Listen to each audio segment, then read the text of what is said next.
कि पहाड़ों से एक आवाज आई थी। ये कहानी दादी ने सुनाई थी। एक परी रहती थी बादलों में, एक लड़का गिना जाता था पागलों में।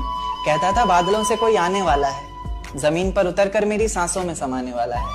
उसे बिना देखे इजहार करता हूँ, कहता था मैं उसे खुद से भी ज्यादा प्यार करता हूँ। इतना सब सुनकर परी ने जमीन पर आने की ठानी। माँ ने रोका, बाबा ने समझाया, पर किसी की एक न मानी। रात का वक्त, चारों तरफ अंधेरा था, रोशनी के नाम पर बस चांद का बसेरा। अब चांद से याद आया कि चांद की रोशनी भी तो फीकी पड़ जाएगी जब वो उतरकर मेरी छत पर आएगी। तो कहानी ने नया मोड़ लिया। परी ने प्यार की खातिर ख्वाबों से रिश्ता तोड़ लिया।